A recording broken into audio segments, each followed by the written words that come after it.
Καλησπέρα σας. Welcome to the event of the Thyateira Project, fully funded by Heritage Lottery Fund and led by Dr. Δημήτριος Σαλαπάτας and Dr. Kωνσταντίνος Τρίμμης. We would like to welcome the Reverend Proto-Presbyter Father Geώργιος Ζαφειράκος, who is the parish priest of All Saints Greek Orthodox Cathedral, Camden town, for a short welcome. Thank you. Σεβαστοί πατέρες, εντιμότατε κύριε πρόξενε της Ελλάδος,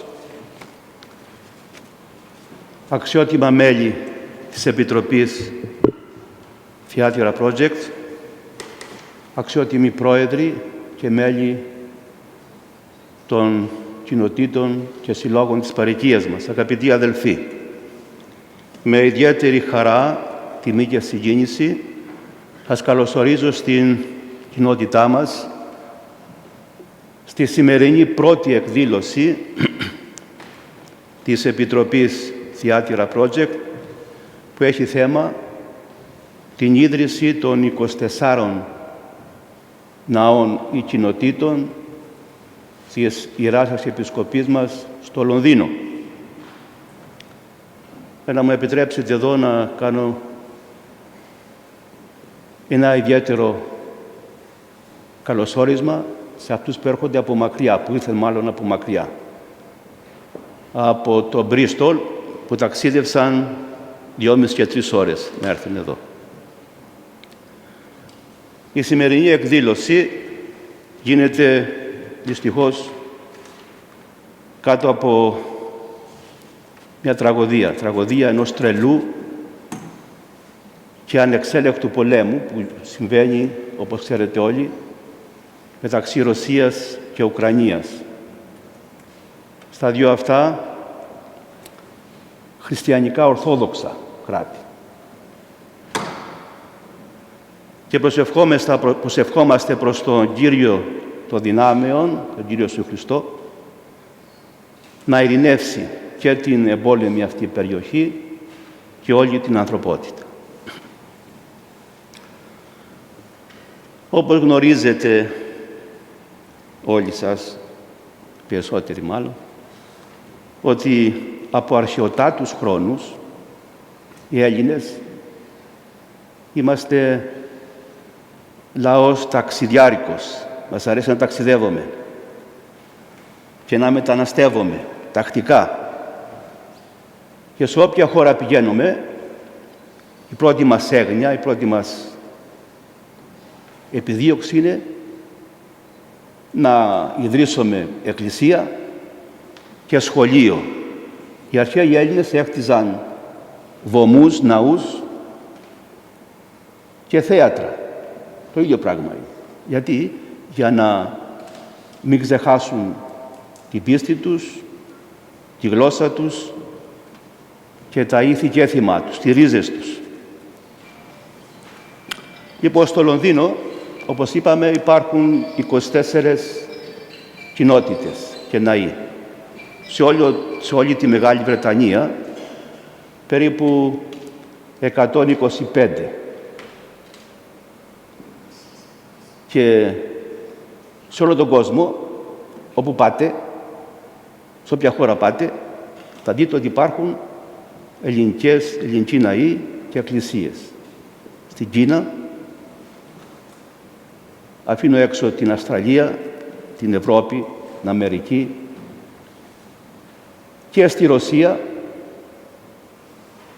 όπως είδαμε ότι μερικές πόλεις εκεί στη Ρωσία και στην Ουκρανία, σαν τη Μαριούπολη, όπως τη λένε, έχει πάρα πολλούς Έλληνες.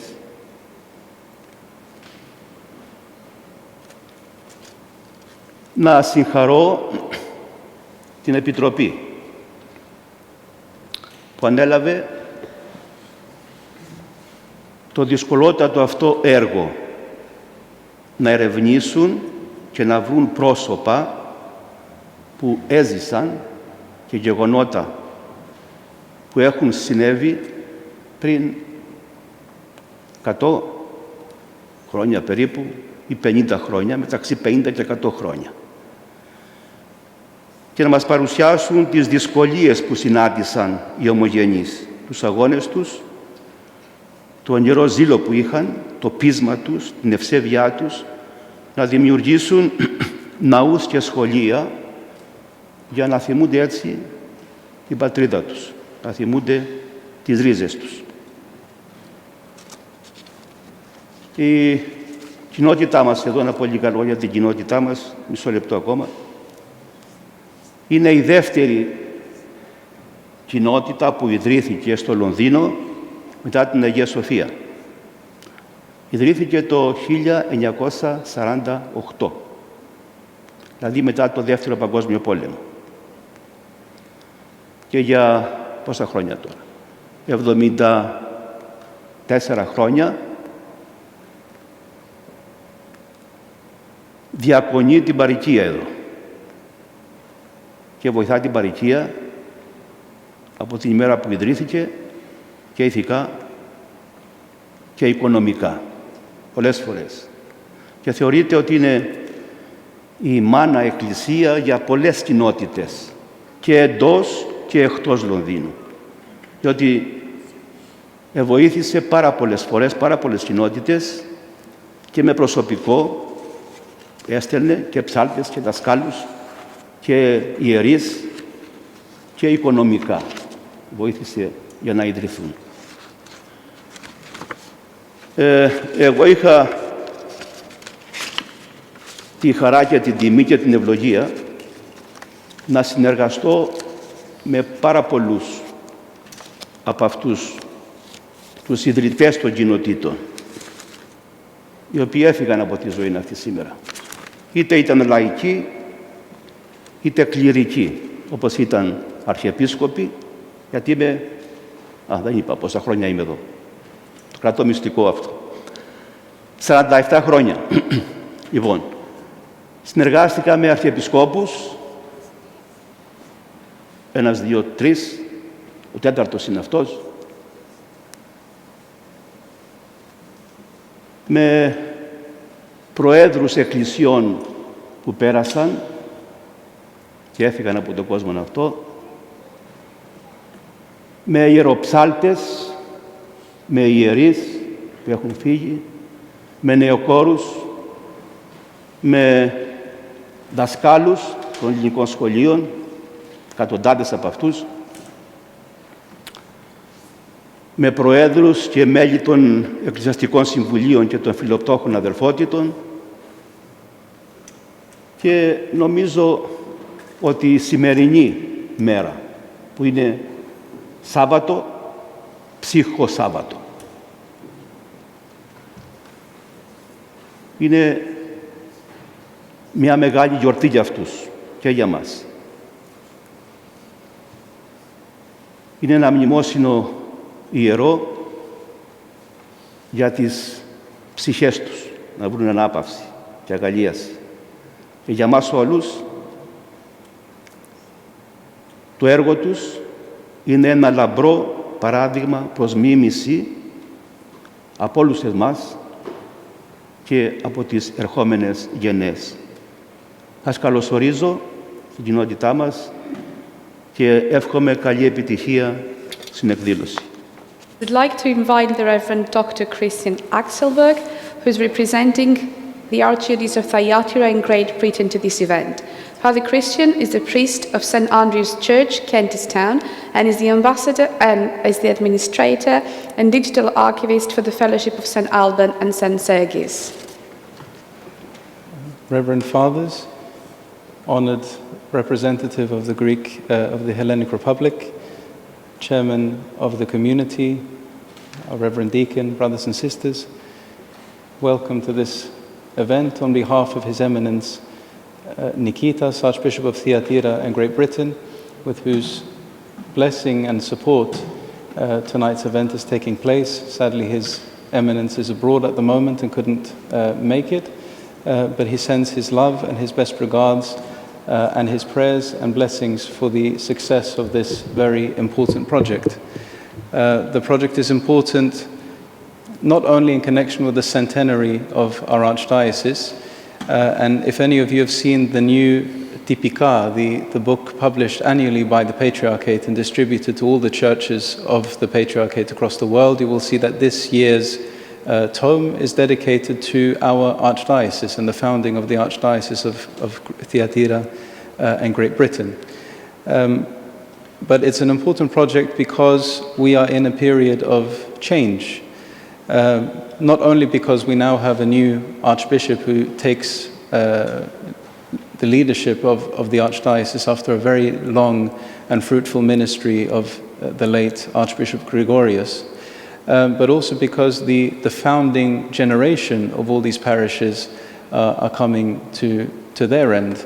And we are soon about to enter the stage where the founding of these parishes and the building up of these parishes will no longer be in living memory. And so it's very important at this stage in our history, the history of Archdiocese, to be able to document and to present the history of these parishes before they fade from living memory, so that we don't forget where we come from, so that we don't forget where the roots of our Archdiocese is, and all those people who strived and in many cases suffered and struggled to build these parishes and to leave us this very important heritage, which is now bearing so much fruit, not only within the Greek and Cypriot communities, but also far beyond. Orthodoxy is now growing in the United Kingdom, and people are coming in from all sorts of backgrounds, and this is thanks to the initial efforts of these generations of immigrants and of refugees from Greece and from Cyprus. And so on behalf of His Eminence, I would like to welcome you all and wish you every success with this project. Thank you. Very much. We would like to invite τον πρόξενο της Ελλάδας στο Ηνωμένο Βασίλειο, εντιμότατο κύριο Χρήστο Γούλα. Καλησπέρα σε όλους. Ευχαριστώ πολύ για την πρόσκληση. Θα πω πρώτα δύο λόγια στα ελληνικά, ότι χαίρομαι πάρα πολύ που είμαι σήμερα εδώ και που θα δω και εγώ την παρουσίαση αυτού του project που αφορά τις ελληνικές κοινότητες εδώ και την ιστορία τους, και ότι είναι μια ημέρα γιορτής ουσιαστικά για τον ελληνισμό και για την Αρχιεπισκοπή. Ωστόσο, εμείς έχουμε πάντα το νου μας στους ομογενείς μας που βρίσκονται στην Ουκρανία και σε ό,τι συμβαίνει εκεί αυτή την ώρα. So let me continue in English. Ladies and gentlemen, σεβαστοί πατέρες, I'm really excited to be here with you today to witness the presentation of the findings of Thyateira Project, led by Dr. Δημήτριος Σαλαπάτας and Dr. Κωνσταντίνος Τρίμμης. Today, we celebrate the history and culture, the traces of Greek Orthodox communities in the Greater London area. We also celebrate the centenary of the Archdiocese of Thyateira and Great Britain, our common spiritual place. I wish to congratulate all those who contributed to this project for the good work and the initiative. I also want to reiterate the support of the Greek Embassy to the initiative and an initiative of the Greek community, which brings the people closer together. Also, providing information that will be useful for all of us and could even serve as an education material. Thyateira Project provides opportunities for intercommunity and interfaith dialogue and cooperation, and I am aware that a new project of the Greek diaspora landscapes is underway, so I wish you good luck to all your efforts. Well done, and I hope you all have a nice evening.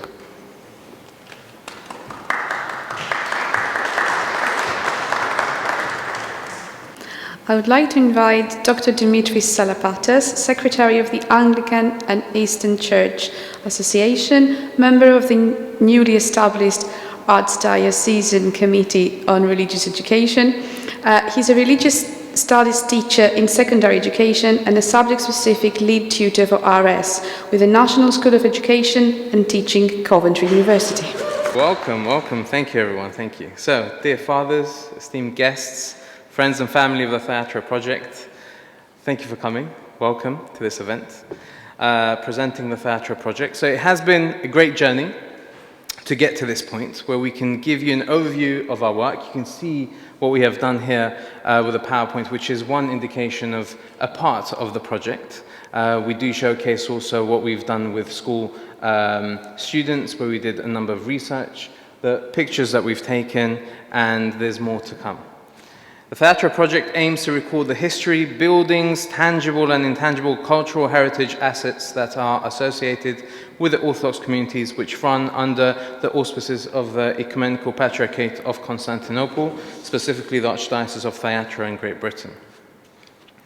Our project aims to record the church and community buildings and oral microhistory of these communities in the Greater London area and to engage the local communities with their shared heritage. So our focus was London and the surrounding areas. This project started officially in September 2020, but the idea for it began in 2019, where I was discussing with my friend, Kostadino, about completing or starting a project with a focus of looking at this church and its history and its buildings and anything to do with All Saints, because I was a chanter here. And then Kostadino said, why only do All Saints? Why not expand? So then, after discussing this again and again, and trying to see if people would be interested in this, we started applying for funding. And the funding initially was, of course, for the whole country, because we were, in a way, excited, youthful, ignorant, and we thought we will do this. And we saw, actually, that we couldn't. So then we focused on London, and we saw that the 24 churches plus a chapel is probably where we can go with this initially. We wanted to start in Scotland, Ireland. It wasn't going to work. So subsequently, when we saw that this is probably not that realistic, we focused on the capital city, and we achieved a collaboration between the University of Bristol, represented by my friend Kωνσταντίνος Τρίμμη, and my then school, Alperton Community School, from my side. We visited 24 churches, which are still functioning as places of worship, and one chapel, St. Stephen's in West Norwood, which is no longer, unfortunately, a functioning church building. Exploring the building, recording, and importantly, the history of the people and the parishes, it was evident that each parish and community had something unique, which differentiated it from the next. Let me start with this church, for example, All Saints Cathedral. It's had a great history, linking it to the history of Cyprus, especially just before, during, and after the invasion of Cyprus from Turkey, where Archbishop Makarios used to visit quite a bit, and there are some archival pictures on the slideshow. It also had the only priest in the Archdiocese to be expelled from this country due to political reasons. He was supporting the Cypriot cause, and he was eventually expelled by the British government. So that's another unique feature as well. Another feature that Father George also said is that due to All Saints, we were able to expand Orthodoxy and actually open up schools and churches around London and outside of London. So it was a very interesting case study, All Saints. We have another church, St. Constantine and Helen in South London, where the hall there was during World War II a hospital. It also played a pivotal role during World War I. We have the church in Woolwich, Christ the Saviour, that has the oldest icon within the Archdiocese from the 11th century. So that's another unique case. St. Nectarios has a big food bank. St. Sophia Cathedral in Bayswater has a very unique case, history, where it was the first community to be established in London, and I'm sure Kostadino will explain that further. And it did move from place to place, establishing itself in Bayswater, and having a building which I don't think we can build such a building today. We saw future plans of churches, and that was quite interesting. In, for example, 12 Apostles Church, we saw how there's a plan to expand the church. We saw in the Church of St. Raphael, Nicholas and Irene in Enfield, again, plans to expand as a community. So we saw a future that is coming. In all the parishes, we were blessed to receive great hospitality. Anyone who spoke to us was willing to share stories, lived experiences, future plans, and current practices within their communities. All the information will definitely enrich our project. A lot of the interviews include information that has never been recorded. Therefore, we truly believe that the Thyateira Project has come at the right time in order to preserve the history and importance of the parishes of the Archdiocese of Thyateira and Great Britain in London. A question I have been working on, and one that I'm still trying to decipher, is why was this metropolis initially, and then archdiocese, named Thyateira? If we are to see the other archdioceses and metropolises established under the auspices of the Ecumenical Patriarchate around the world, this archdiocese is the only one that has received a title in addition to the geographical name. If we look, for example, at the Archdiocese of America, it's just called the Archdiocese of America. Australia, the same. The metropolis of Germany, just that. Why are we called Thyateira in Great Britain? So according to the archival material from the archives of the Ecumenical Patriarchate in Constantinople, the Ecumenical Patriarchate, seeing that there were many Orthodox people and parishes living in Western and Central Europe outside of the jurisdiction of the autocephalous Holy Orthodox churches, deemed it necessary to establish a canonical church with one bishop who would be the spiritual father and shepherd under one jurisdiction under the auspices of the Ecumenical Patriarchate. During the meeting, I'm going to go through some information I found from the archives which I think are quite interesting. During the meeting of the Holy Synod on the 15th of March 1922, a number of titles were discussed. The Metropolitan of Ankara, Gervasios, supported the view that the new Metropolitan should receive the title of Lugdunum, a region in southern France. A famous bishop of this see was St. Irenaeus, considered to be a church father. However, the Ecumenical Patriarch supported the view that city titles are normally given and not regions. I'm not sure if everyone knows, a practice of the Ecumenical Patriarchate after the fall of Constantinople was to give titles of cities where the Orthodox were no longer living there.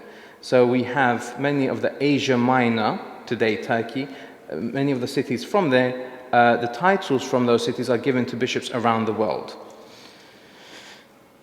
The Metropolitan of Caesarea, Nicholas, believed that the new Metropolitan should receive the title of Marseille, an ancient see, despite the centre being established in London. On the other hand, Metropolitan of Metron and Anthiron, Joachim, believed that the title has to have a link with Great Britain and the ancient name known to the Greeks, and so proposed the title of Bishop of the Kassiteridis Isles. I haven't found this anywhere. I don't know if anyone knows anything about this name. I don't. So if anyone has any information, please do let me know. Additionally, Metropolitan of Neo-Caesarea and Kotioron, Polycarp, believed that the title should be Bishop of London. However, the Ecumenical Patriarch saw that this would create issues, especially with our Anglican friends, and did not want to offend or create problems. Playing around with ideas, they concluded that the title could be Bishop in London and not Bishop of London, something that the Anglicans had also done in Jerusalem. Therefore, there was a sort of precedent for this.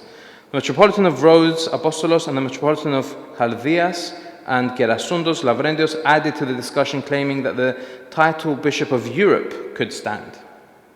However, on the 24th of March 1922, the Ecumenical Patriarch Meletios, together with the Holy Synod, established the Holy Metropolis of Thyateira and Exarchate of Western and Central Europe.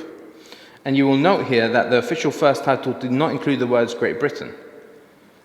In many ways, despite what we find on many sources, it does say Great Britain, and it's not there in the tomos that we find. You will note that this is the case, and that's quite interesting, because this was a wider jurisdiction. Despite the fact that London was where the Metropolitan, initially Metropolitan Germanos Trinopoulos, was based. So this, of course, was the case due to the ongoing good relations between the Orthodox and the Anglicans, which were unofficially taking place from the 17th century and officially became more formal in the 20th century. The title, therefore, given to the Metropolitan was Most Reverend Metropolitan of Thyateira, highly honoured Exarch of Western and Central Europe. The metropolis, as it was known then, was the first one to be established in the Western world. This is why we believe that the Ecumenical Patriarchate wished to give it a special title. As we said before, it was established on the 24th of March 1922. The Archdiocese of America, for example, was established on the 26th of April 1922.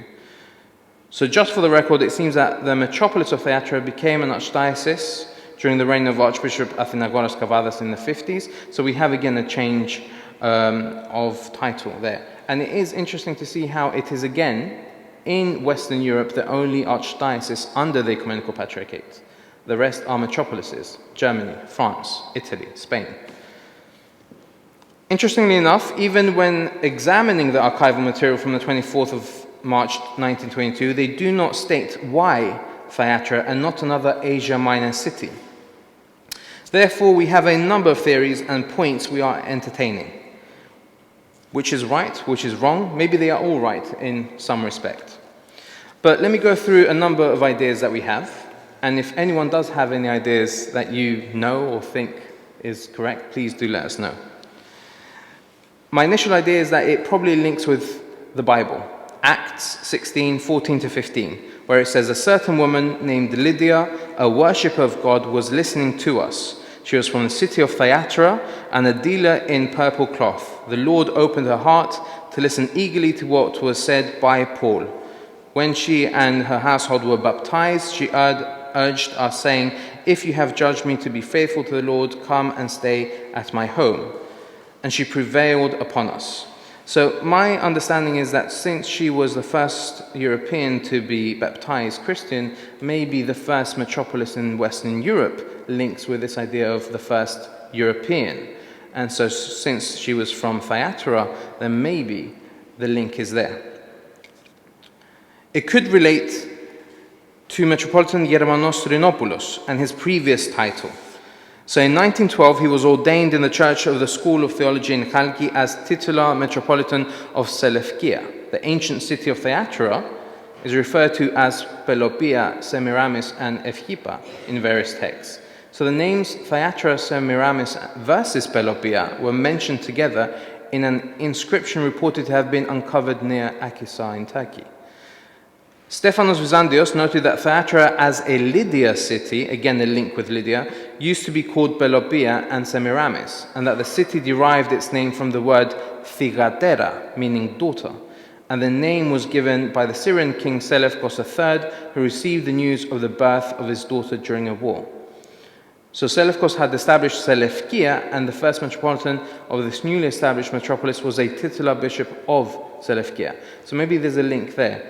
Maybe also we can just say that the metropolis of Thyateira was the first daughter to leave the Ecumenical Patriarchate and be established in the West. And so again, the idea of Thyateira comes into play.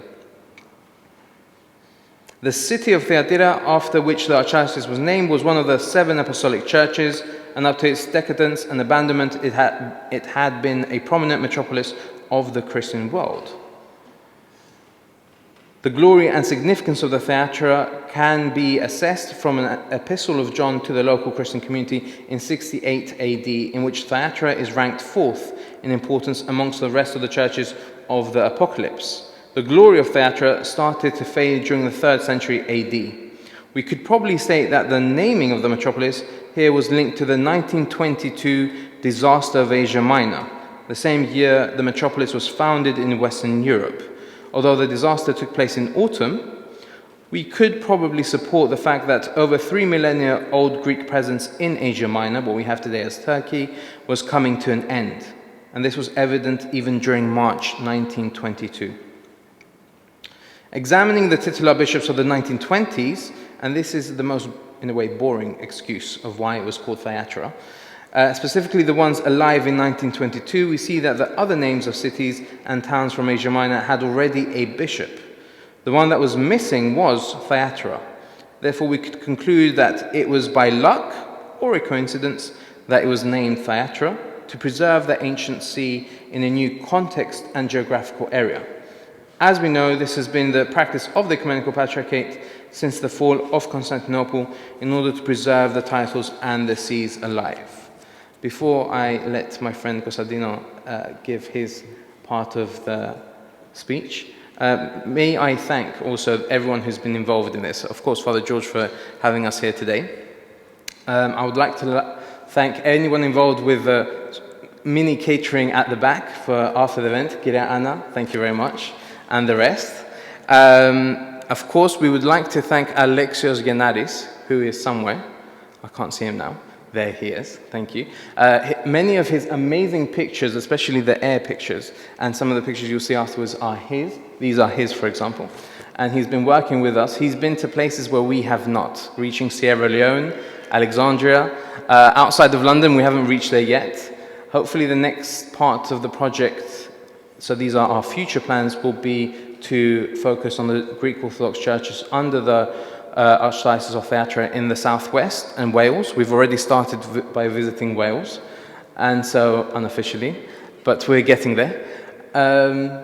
So we would like to really like Alexios Gennaris. We did have a present, and we don't have it now. So bear with us. It's coming. It's on its way. So thank you very much for coming today. Thank you.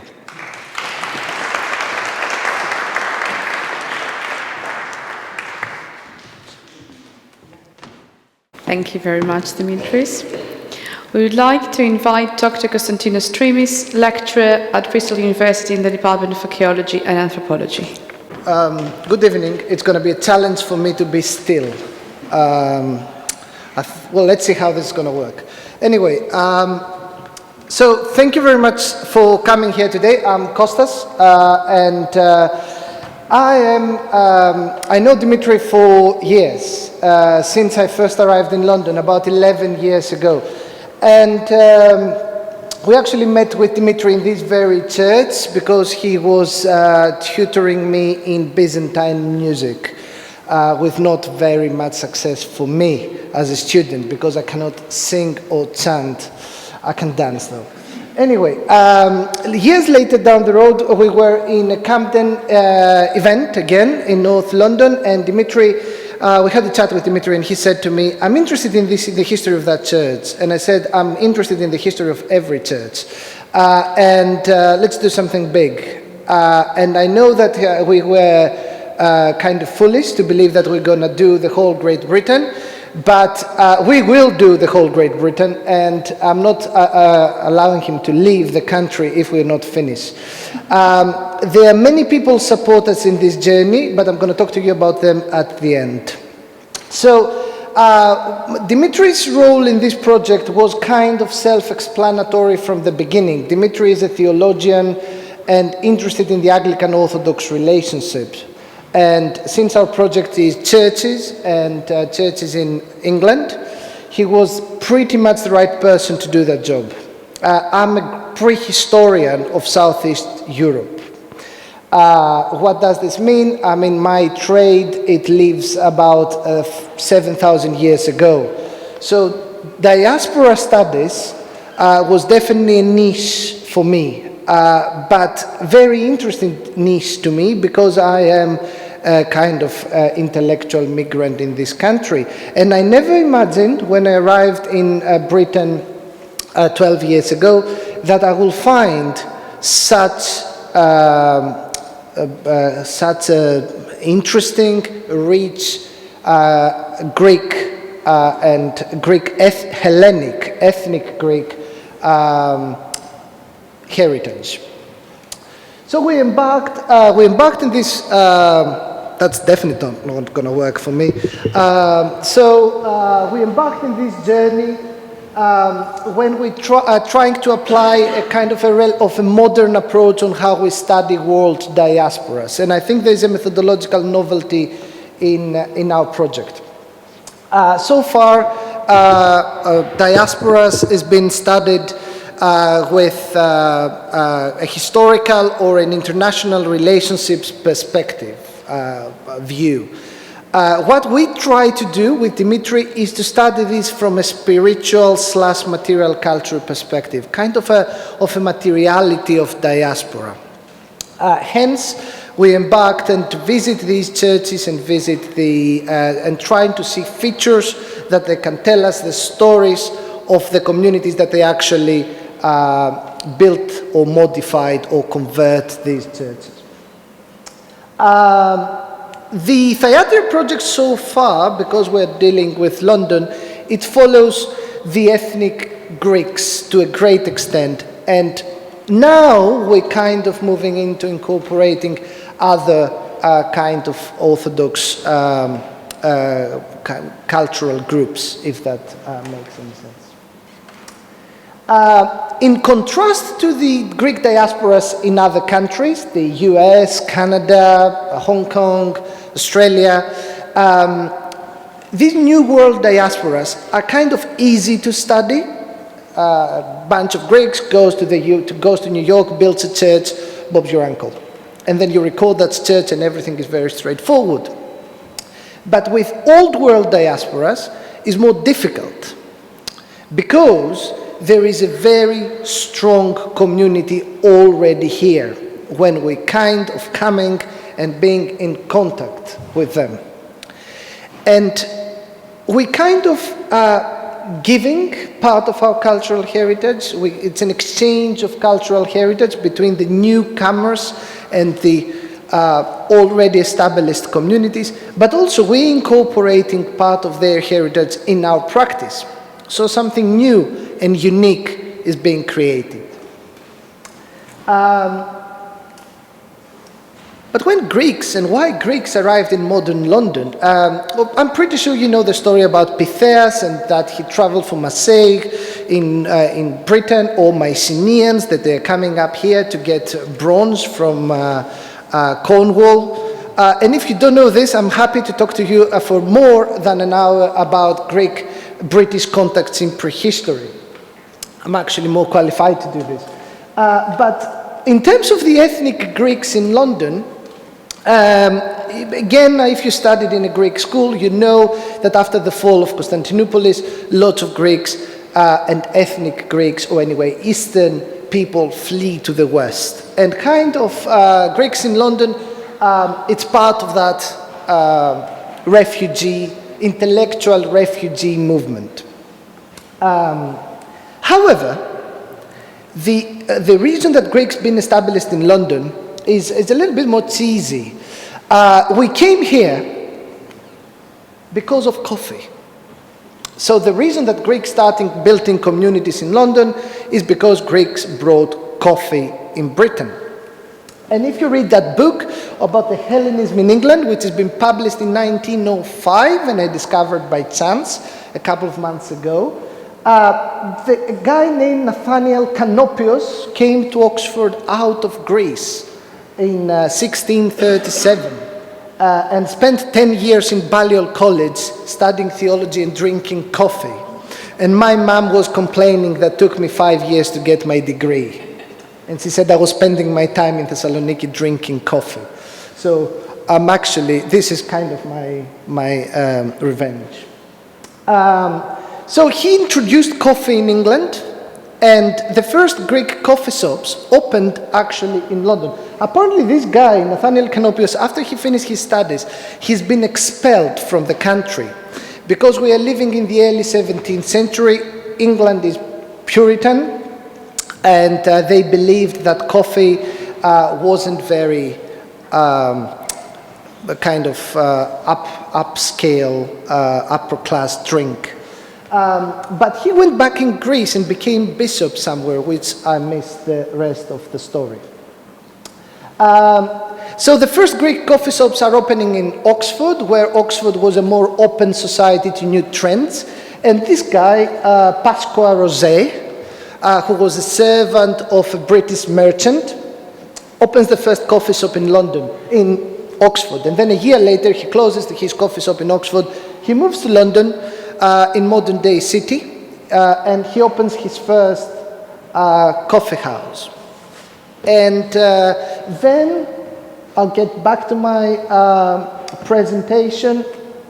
That leads to the very famous Grecian Cafe off Strand, which today is still a pub, and you can visit. A place that the not very famous Isaac Newton went to write and drink his Greek coffee.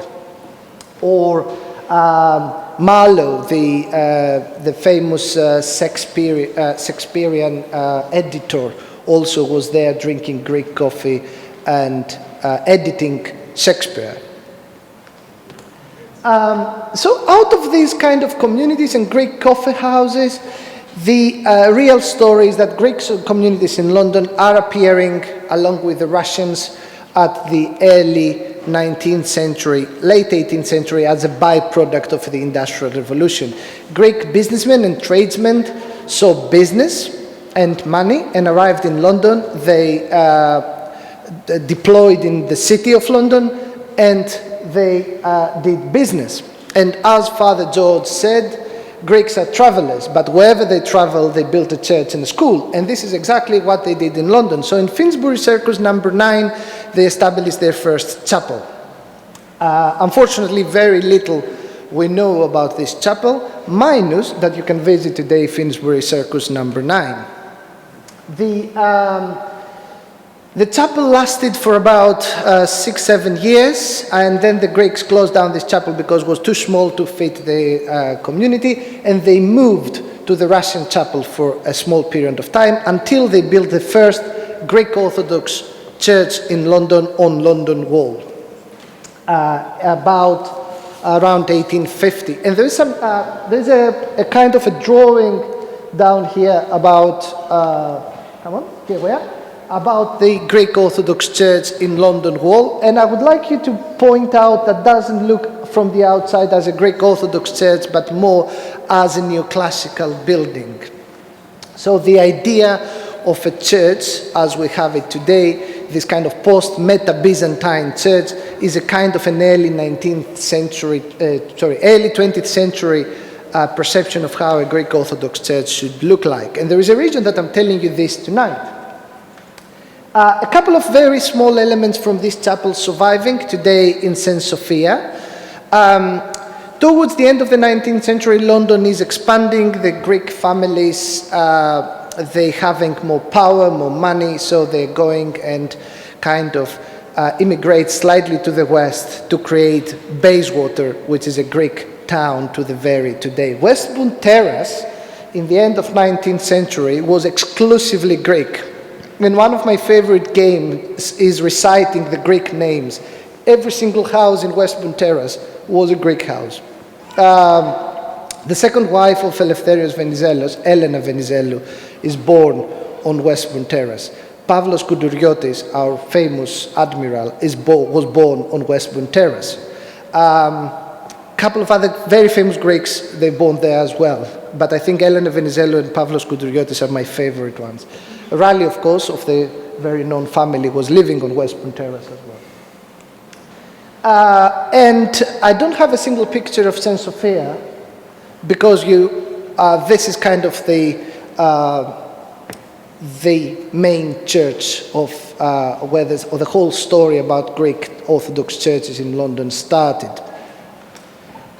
Today, and this church has been built by these families in 1879 as they kind of went to Bayswater, along with the West Norwood Cemetery, which is currently closed, but when it opens up, please visit it. The Greek necropolis at West Norwood is a whole other project by itself. There is a couple of things. There's a lot of stories that ties into the Bayswater, and I think this should be a part of a different lecture about all the refugees out of the massacre of Chios, that they found refuge in Bayswater, and Vikelas, the first Greek school opened in Bayswater, and Vikelas, our author, it was the kind of a teacher in the Hellenic College in Bayswater. Or Lukis Laras, his famous book, it was an actual persona who traveled from Chios as a refugee, and then he lived and became a businessman in Bayswater. But anyway, today, and this is part of our project, there's 24 Greek Orthodox churches in London, and we keep expanding. A couple of years ago, this PowerPoint would say 23 churches, because we have now St. Raphael in Enfield. 24 churches and a chapel, a mortuary chapel in West Norwood. Out of the 24 churches, only 3 has been purposefully built by Greek migrant communities. This is the kind of different story compared to Greek presence in Australia or in the US, is that we came here and we didn't have the need to build new churches. We could actually convert an existing church to our needs. And you are today in one of these 21 churches. About the 21 churches that has been converted, the most were used by Anglican and other Western Christian denominations before they were acquired and subsequently modified by the Orthodox. The three purpose-built churches is the chapel in the Archdiocese building, St. Sophia, and one of our newest churches in London, the penultimate one before St. Raphael, which is the St. Panteleimon in Harrow, which has been, there used to be a church there, but the new one has been built from scratch when parish priest there was Dimitri's father, Father Anastasios Salapatas. What we're trying to do is having the building as a center to do a building biography approach. So we interview members of the community, we interviewed the parish priests, we recorded the building following a level 2 historic England approach. And based on the theoretical realm of Tim Ingold, and now I'm going down a rabbit hole in terms of anthropological and archaeological theory, we believe the church is a landscape that embraces people's actions. So people make the churches, but the churches are making the people. And there is a kind of an interactive relationship between the people and their buildings and their churches and their material culture. I'm afraid you'll have to wait for about a year if we actually sit down and write, which is very difficult for both of us. But if we manage to sit down and write, in a year we plan to have our first volume out. We'll cover the Greek communities in London. For today, and because we all want to go for dinner, I'm going to be very short to give you some preliminary observations from what we've seen so far. As I said to you, I'm going to focus on the 21 churches that we have converted to Greek Orthodox and churches that used to belong to other Western denominations before. The main difference between an Orthodox church and a Western denomination church is the templon or iconostasis. I have one behind me. So the very first action that we did once we acquired the church is to put up a screen or the templon.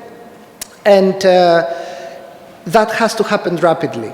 So as we've seen, for example, in Enfield, which is a newly acquired church, you have really a makeshift iconostasis until the new elaborate one comes from the motherland. And the templon behind me is the second templon of this church, as Father George told us, and then we discovered. And it came from Cyprus. And until this very elaborate iconostasis comes from Cyprus, there was a simpler one. I think Father George is the one that lives on the side, right? It's part of the old templon. Yeah.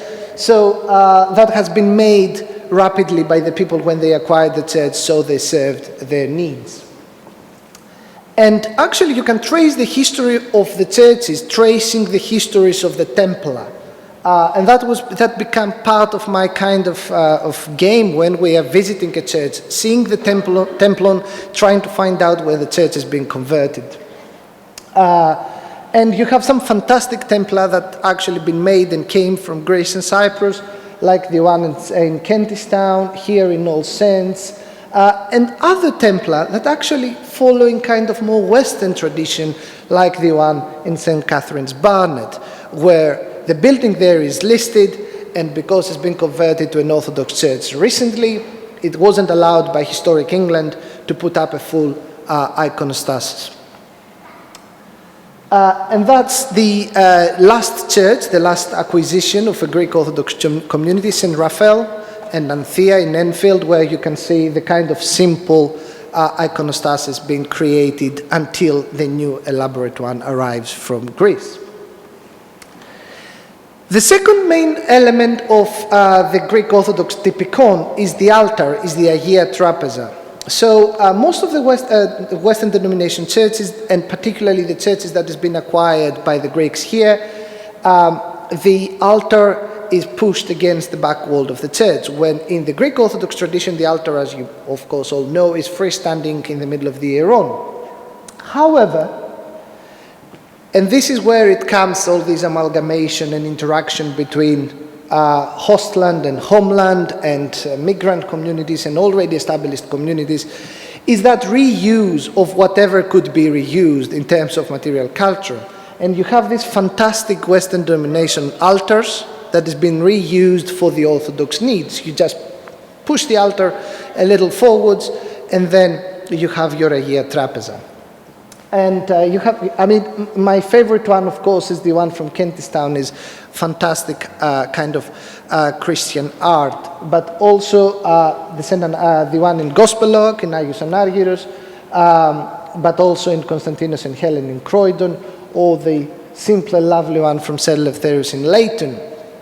And there are more examples. I just don't want to overwhelm you tonight showing you every single altar that we've been reusing.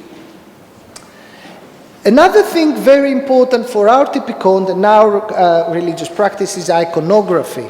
Icons are part of the Christian, of the Orthodox, Greek Orthodox, Eastern Orthodox tradition. So it's interesting to see how we're converting our art and inspired by our theology in order to decorate the Western denomination church buildings that has been built with a different perception in mind. And here is a very interesting example about the wall paintings at the Hieron.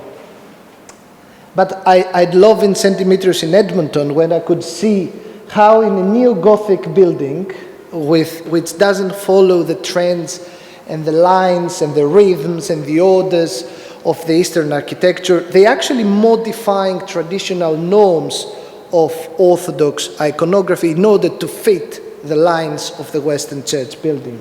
And that's from the parish priest office in St. Demetrius in Edmonton. And actually, you have some lovely examples that is being created and that very unique and part of our heritage as Greek Orthodox in Britain, as is this lovely wall painting in 12 Apostles in Herefordshire, or of course the iconographic complex in St. John the Baptist in Hornsey is a wonderful art, and I think it can become a whole project itself. Wood green, Golders green, and final bit of my talk is how we actually been reusing parts, incorporating in our tradition parts of the Western traditions, as you see it all today in pews. Is that the correct word? Yeah. So you will not find pews a lot in Greek churches in Greece or Cyprus.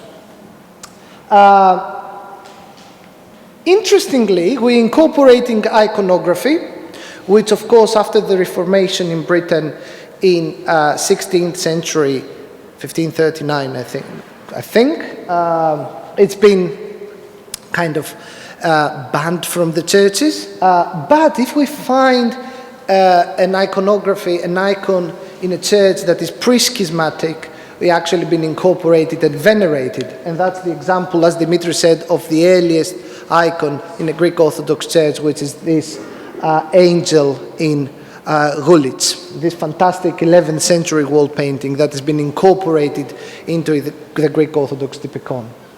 Or these icons from St. Nicholas in Sepetsbus, where a Western St. Peter sits side by side of an Orthodox Byzantine-style St. Nicholas. More from Golders Green, where you have a Virgin Mary statue being incorporated in the Greek Typikon, in the Orthodox Typikon, where statues are not very typical for the Orthodox tradition. Baptisteria, ecclesiastical organs. I mean, the parish priest in St. Catherine's Barnet said we've been using the organ when it's not very typical in the Greek Orthodox tradition to be used the organ in ceremonies. More baptisteria. I love this kind of, again, 12th century baptisterion been transformed to a manuale, so it's been completely incorporated and amalgamated in the needs of the Eastern Orthodox tradition. pulpits, this fantastic pulpit from St. Nicholas in Shepherd's and so on. Another thing is that we are not respecting and incorporated only aspects of theology and practice, but also aspects of culture and memory. So I love the idea that we actually keep all the kinds of memorial plaques that they are pre-existing in churches. And Pater Vasilios, I think, in Golders Green, told us that he actually commemorates the people that they are on these memorial plaques in his church, because these are part of the community.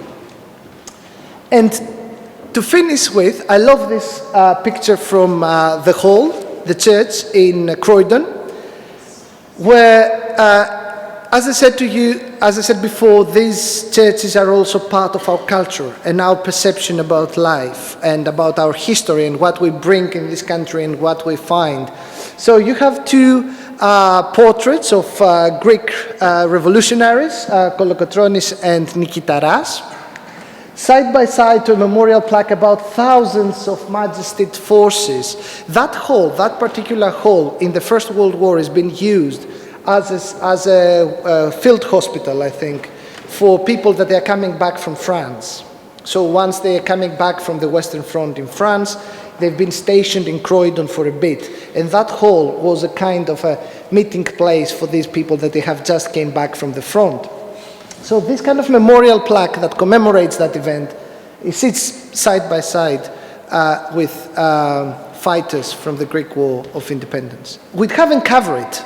It's all together. To the future, we need to publish, and this is our burden, and publicize. And I think today is the first step. But also we would like to understand better that multicultural interchange that's happening now in London and across Britain when we incorporate under the umbrella of the Archdiocese more communities like the Romanians, like the Ukrainians and other Eastern Orthodox traditions.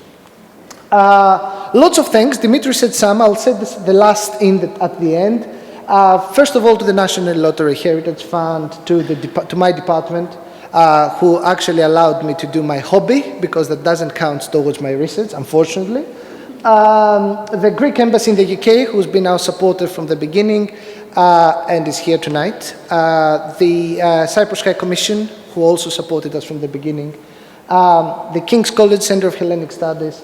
Lots of people, Petros Alexopoulos, Christina Marini, Mirtoko Kalya, Konstantina Kalogeriou helped a lot with lots of different parts, including convening tonight. Rachel Morgan and Vix Hughes was with us on building recording, and above all project volunteers, Claire and the Archdiocese, who helped us massively. I'm not going to talk, I was very, I have 25 minutes. Thank you very much, and thanks for coming.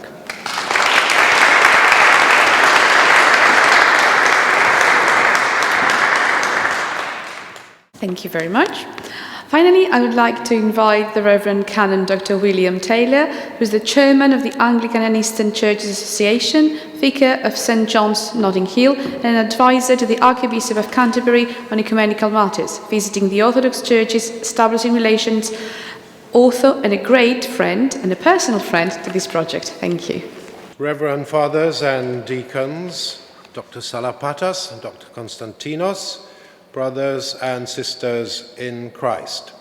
Before I begin, I want to share with you that the Ukrainian embassy is in my parish, and I spent this afternoon mourning and lamenting with a large number of Orthodox Christians in that embassy, appealing for an end to this fratricidal conflict in Ukraine.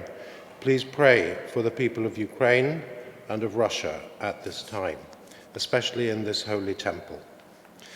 So my reflections are slightly different. I bring, I think, a different but complementary angle to what you are doing in the Thyateira Project. It's so important that the heritage of the Greek Orthodox community is recorded for posterity and for the future. but I want to set it in a different and possibly wider context. So I want to speak, first of all, about the Greek language. We know, and we heard from you, Dr. Konstantinos, that Mycenaean bronze double axes and other objects, if you want the archaeological terms, they're Rillaton barrow and the Pellint dagger, dating from the 13th century BC, have been found in Ireland and in Wessex and Cornwall in England, proving at least indirect Greek contact with Ireland and Britain at this time. I'm speaking about the 13th century BC. Pytheas recorded a visit to these islands in the 4th century BC, but no manuscripts survive, and we only have references to Britain from later authors such as Strabo and Diodorus. Diodorus tells us that the inhabitants of these islands, and I quote him, are of simple manners, except the people of Cornwall, who had been civilized and improved and had their manners improved by their contact with Greek and other merchants because of the tin trade from Cornwall. Inscriptions survive in multiple places in these islands, testifying to the presence of Greeks during the period of Roman rule. One such example is a tomb of a Greek in Carlisle in the northwest of England, which seems to have had a thriving Greek community. And this is the inscription on the tomb. Let some traveller, on seeing Hermes of Commagene, aged 16 years, sheltered in this tomb by fate, call out, I give you my greetings. Moving on, in the Christian era and in the period of the undivided church, one of the most significant examples of Greek contribution to the form of Christianity in these islands is the 7th century Archbishop of Canterbury, Theodore of Tarsus, who was a Greek. Much of the shape of the church in England, especially its structures and its canon law, comes from the Synod of Hartford, called in the year 670 by Theodore of Tarsus, to institute reforms concerning the proper calculation of Easter, episcopal authority, itinerant monks who were a problem at the time, the regular convening of subsequent synods, marriage and prohibitions of consanguinity, and diocesan structures. All these come from Theodore of Tarsus, the Greek Archbishop of Canterbury. I point out these historical examples not for antiquarian interest, though they are, but to illustrate the point that Greek language and culture were present in these islands long before the appearance of the Anglo-Saxons, and even longer before the gradual development of the language we know now as English. It therefore logically follows that the place of Greek culture and language, now defined by its Orthodox faith, has far deeper roots and a sense of belonging here than do the Anglo-Saxons or Normans with the hybrid English language. So this is the context in which I wish to place the much later relationship between the Church of England and the Greek Orthodox Church. And my reason for doing so is not to be provocative or controversial, although it might be both, but because I do not believe the language of guests and hosts to be helpful when describing the organic relationship between sisters and brothers in Christ through the baptismal font. Nevertheless, it is to that chapter I now turn very briefly, because Dr. Konstantinos has covered a lot of it, which is the relationship between the Church of England and the Greek Orthodox Church in this country. This is a well-documented history, and I don't intend to rehearse all of it here, as there's neither space nor time to do so, but merely to signal two significant factors. First of all, Greek Orthodox buildings and the Church of England. This has been well covered by Dr. Konstantinos.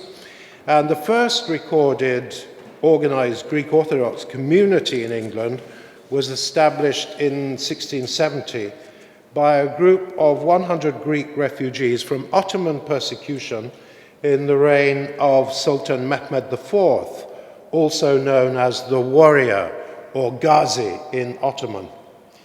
This was a time of rising tension between the Ottomans and European powers, particularly the Habsburgs, which culminated in the defeat of the Ottoman armies in the Battle of Mohacs in 1687.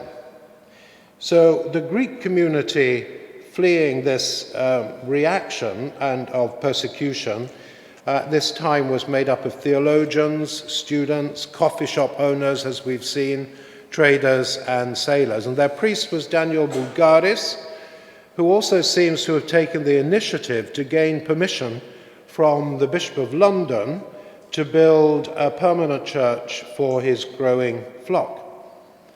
His efforts were boosted in 1676 by the arrival of the Archbishop of Samos, Joseph Gorgarinis, who had originally travelled to London and the parish of St. Martin in the Fields to publish his Anthologion for the use of the Eastern Greek Church, I quote.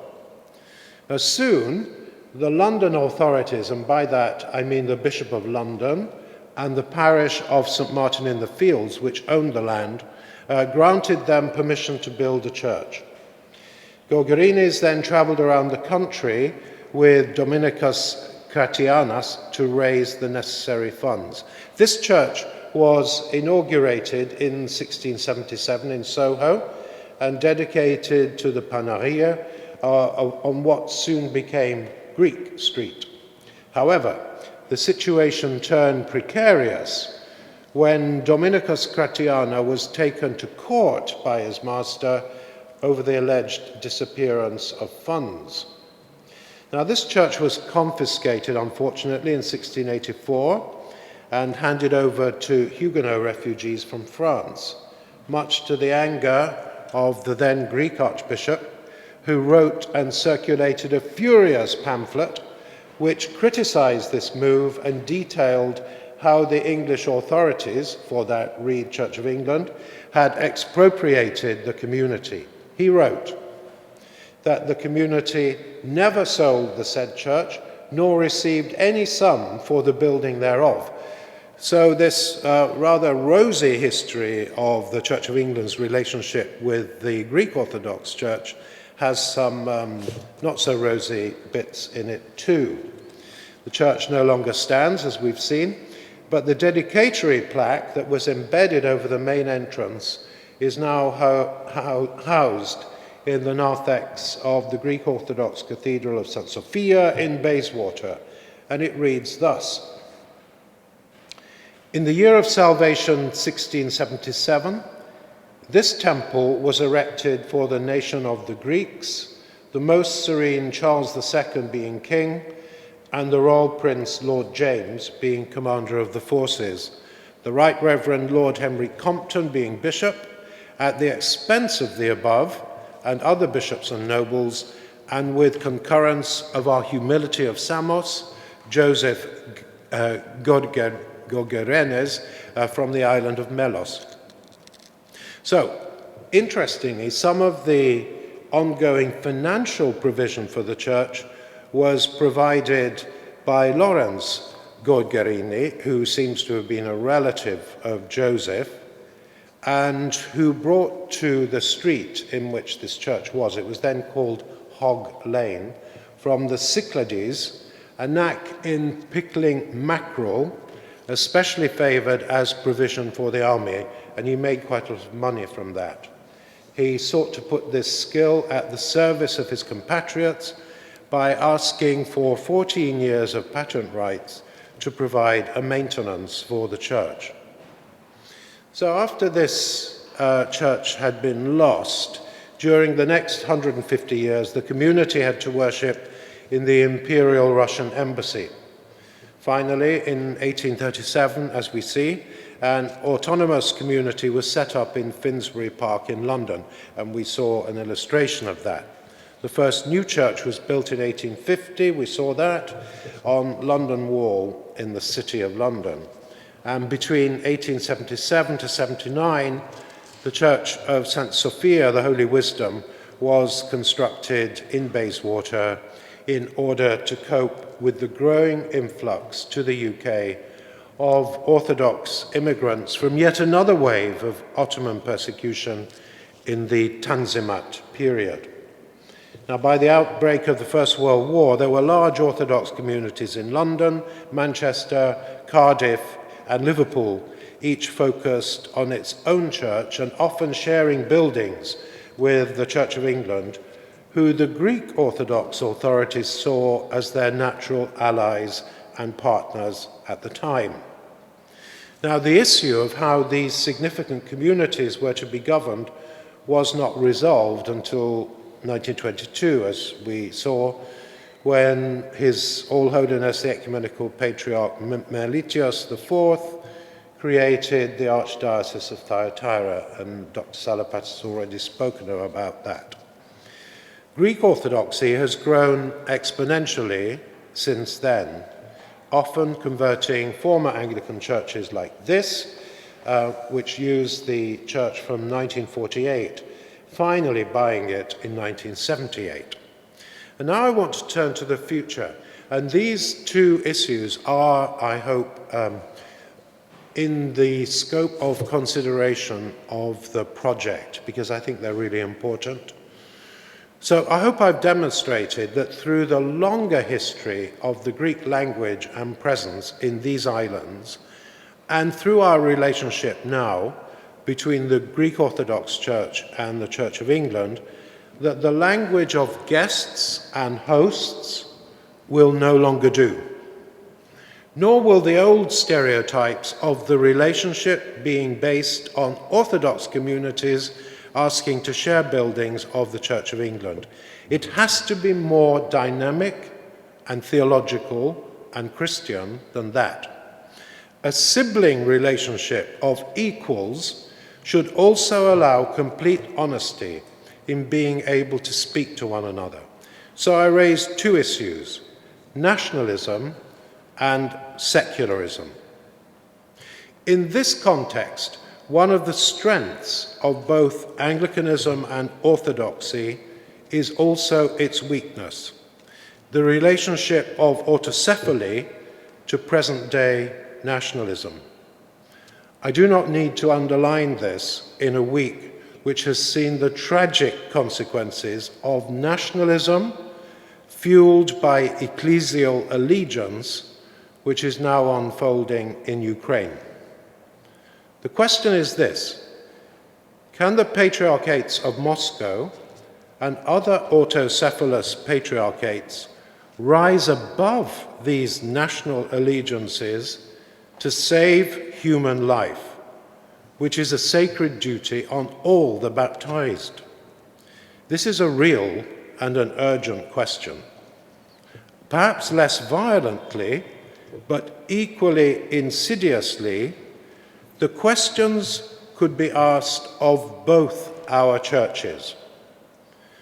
Are Hellenism and Greek Orthodoxy the same thing? And is English establishment, capital E, including monarchy, the essence of the Church of England? These are questions.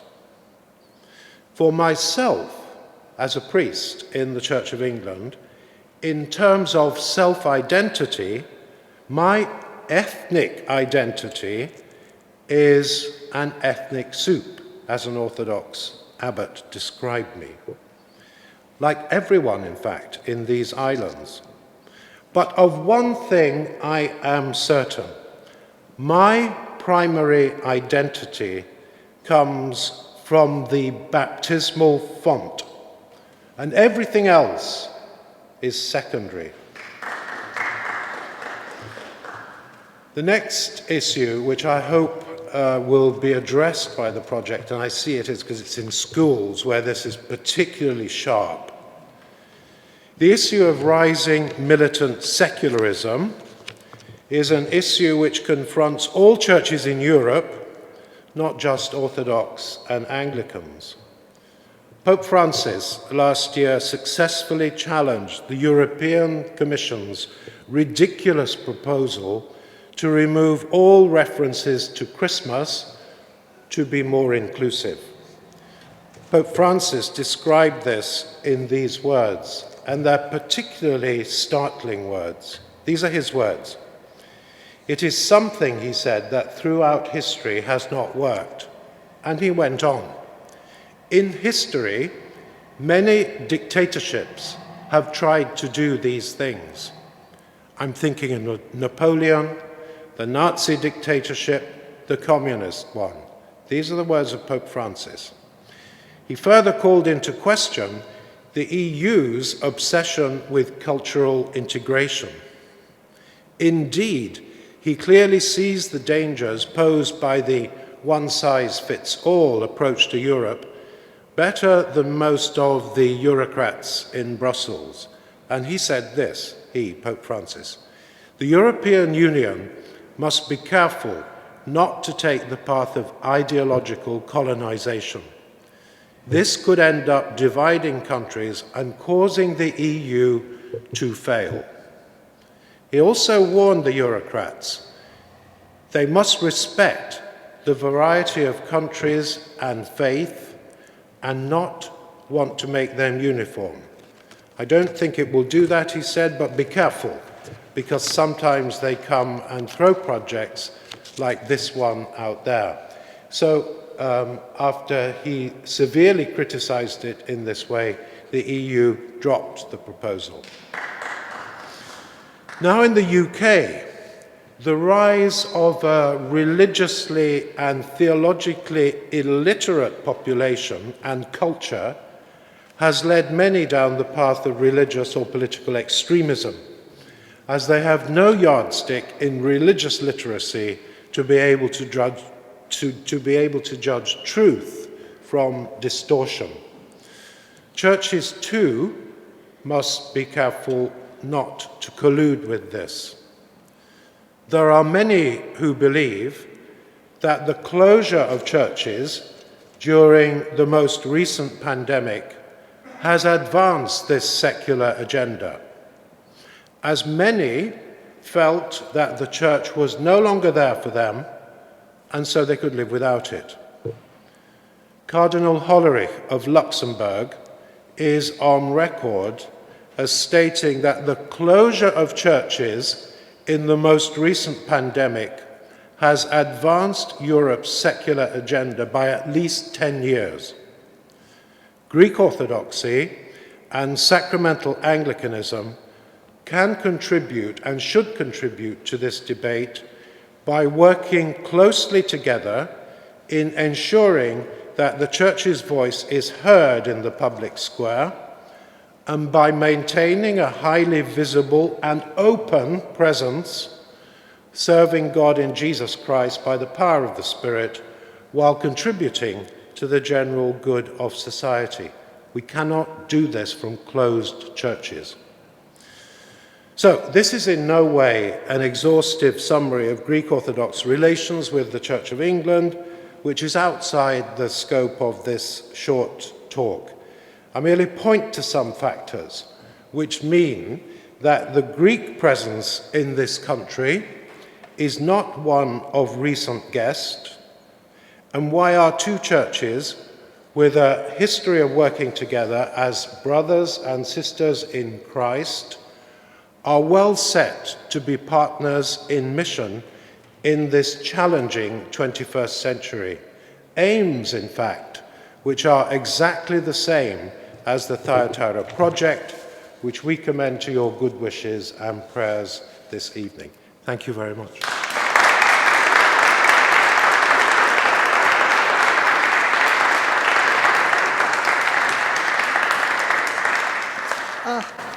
I'm going to keep you for 2 minutes longer. First of all, our thanks to the Reverend Canon Dr. William Taylor for his address. He was our invited speaker tonight to an extent. And we would like to reassure him that we're actually exploring ways to see how this heritage, this common heritage, English and Orthodox Greek and Anglican, can actually be used to create more social inclusion in schools. And this is our kind of schools agenda. A couple of things. Thank you very much for coming tonight from Dimitri and me and everybody else and the Archdiocese and who supported this project. We would like to thank His Eminence, the Archbishop Nikitas of Thyateira in Great Britain, who from the beginning gave his blessings to this project and incorporated us in the centenary celebrations. And we would like to thank the National Lottery Heritage Fund for funding this project, and they would like to support our next phase will cover the west of England and Wales. My current institution, the Department of Anthropology and Archaeology at the University of Bristol, and Dimitri's former institution, the Alpeto Community School, who supported this project with any possible means. We would like to thank the Ecumenical Patriarchate and especially Archimandrite Dr. Agathangelos, who actually gave access to Dimitris in the archives on his research about why the Archdiocese is named Thyateira. We would like to thank Alexios Genaris, the photographer of Thyateira, as has been called by the late Archbishop Gregorios, who gave us access to his massive archive of photographs, and he came out to photograph for us. To Petros Alexopoulos, who also came out with us in multiple churches and took photos, and he provided us equipment tonight, along with Alexis. And of course, Father George and the Camden Church, who was from the beginning a supporter to this project. A couple of other things. Christina Marini has done a lot of work behind the scenes. Mirtoko Kalya, again. Dr. Konstantina Kalogiru convened tonight's event. And Red River Archaeology supported us for building recording. Finally, special thanks to Anna Anastasi for helping with and providing the catering for tonight, and long friend, a great supporter to the project. And the Eminence, the Consul of Greece in the UK, Mr. Christos Goulas, who attended. Thank you very much. I hope you enjoy the kerasma and hope to see you in our future events. Thank you very, very much.